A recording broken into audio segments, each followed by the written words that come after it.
Hi, this is Jamie. I'm just doing a very quick video before I head in. And today I'm going to talk about if you're going to leave your job, right? So I don't have any, I'll think of some fancy title afterwards, but it's just, I've had a few people talk to me about leaving their job, and I thought it'd be a good conversation to have really quick. Because it really is relevant to how you invest, right? Because this is probably your livelihood.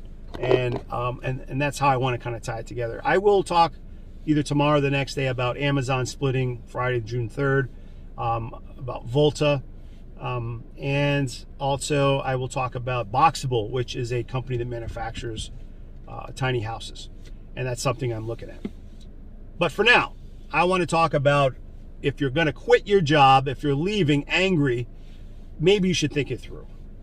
So there's two people I spoke to. The first one, which I won't mention his or her name, they had told me that they didn't feel comfortable with the new boss, right? Sometimes this is part of the reason people leave. They don't like the new boss. There's a new regime, new upper management, new owner, and they upset everything. And then there's chaos and people leave, and there's a lot of gossip, right? And murmurings, and then there's a change. So in any sports team or any corporation, this is what happens. So you have to not take it personal, is what I told the person.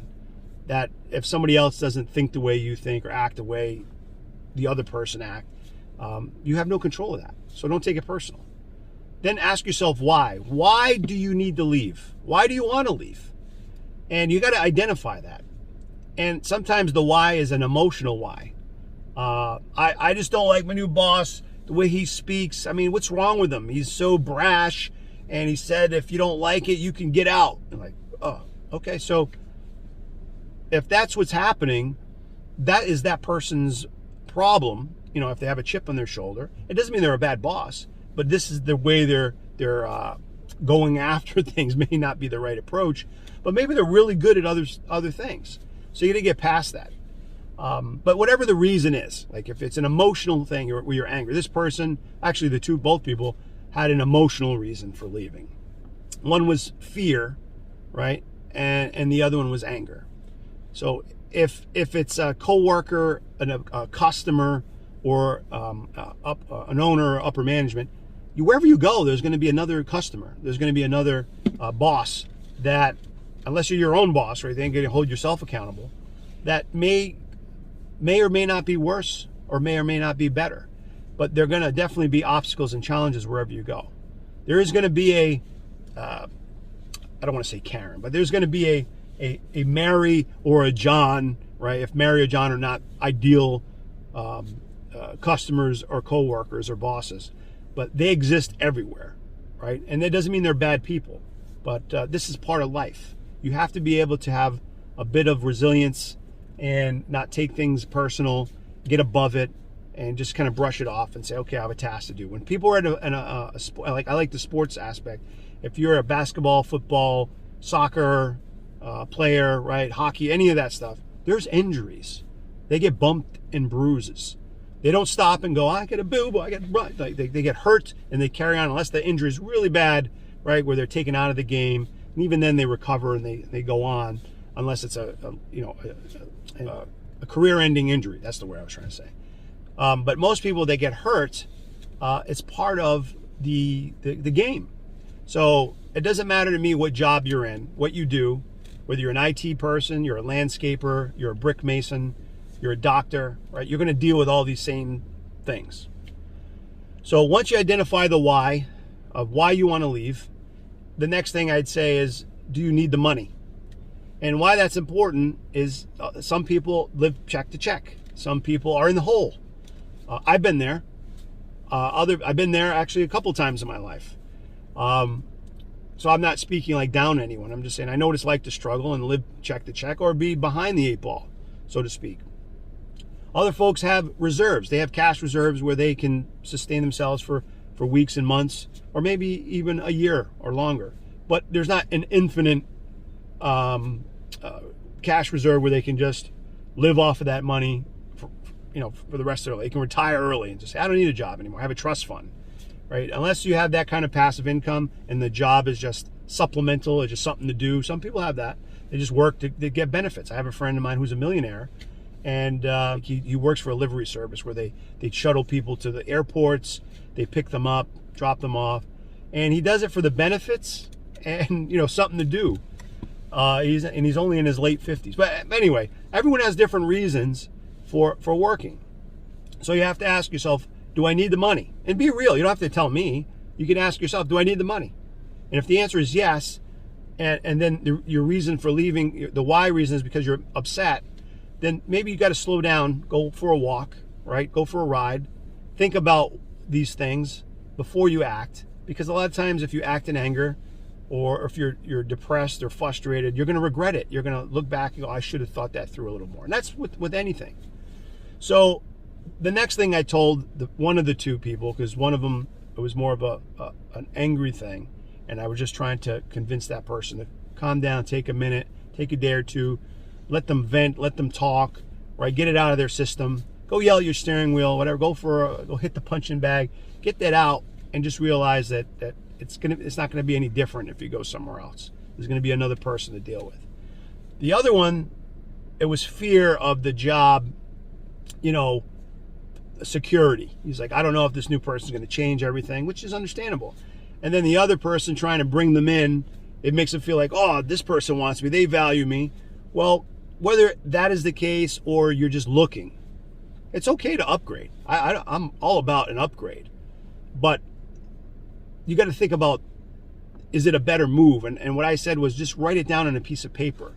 Write down the things that you have versus the things you're either gonna get or might get, right? Like, for example, I make this much a year, whether it's a W-2, job where you say, okay, I've averaged this much a year. This other job, I should make this much a year. Now, if it's the same or a little less, a little more, you look at that. Secondly, how many hours a week am I going to work? Am I going to work more hours, more days, or less? If I'm working more hours, more days, which in this case, he was going to work more days, more hours. Am I going to commute further? If it's a farther drive, that's actually kind of ties into more time. So is it a farther drive? Do you have a company car? Is there a car that's being provided you by the company? In that case, there wasn't. Is there fuel? Is there a gas allowance? Is there a stipend from the company, which might offset not having a car, right? And you just start to list these things. Are there health benefits? Is there a 401k if that is important to you? Like if you're in sales, you want to know, like, what am I selling? Do we have the product to sell? What's the location? What's the previous success? Like, you got to list as much as you can to see it in comparison. If you're shopping for a car, which is the best analogy I can think of off the top of my head, is people will look at different makes and models, right? So let's say you're in the market for a Honda Accord. You might look at a Toyota Camry, you might look at a Volkswagen Jetta, you might look at a Nissan Altima, for example. I don't know. And they're all kind of similar, but different brand, right? Different specs, engine, horsepower. Maybe the gadgets are all comparable. Like, oh, this one has Bluetooth, so does that one. They all have Bluetooth. They all have airbags. They all have cameras, backup cameras, right? Like, a lot of the stuff's going to be the same, but they're going to be certain things that kind of lean you towards one car or the other. Like, wow, when I got in the Honda, I'm not picking on Honda, I didn't like the seat. It wasn't comfortable. It was going to bother me if I had to drive excessively in the car. I think I'd be very uncomfortable. I didn't like the way I sat. My view was not very good. I didn't have I had blind spots. Or I didn't like the pickup in the car. It seemed kind of sluggish over the Camry.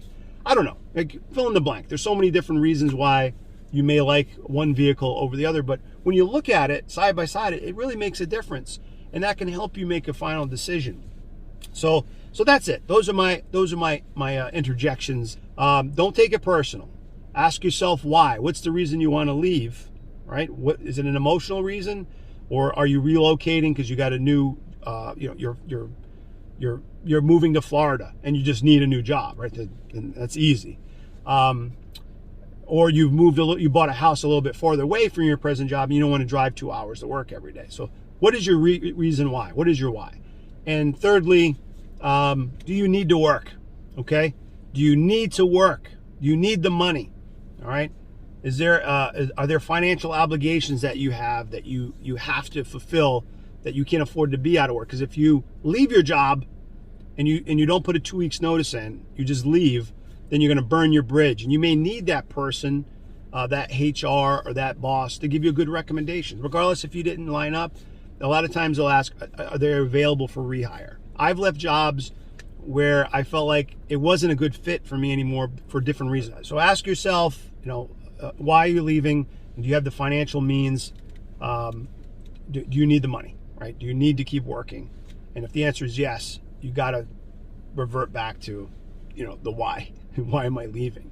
And then if you absolutely know you're going to leave, if you said, okay, I've made up my mind, regardless of the reason, I'm going to go somewhere else. The next thing is have a strategy. Like, can you put your 2 weeks in?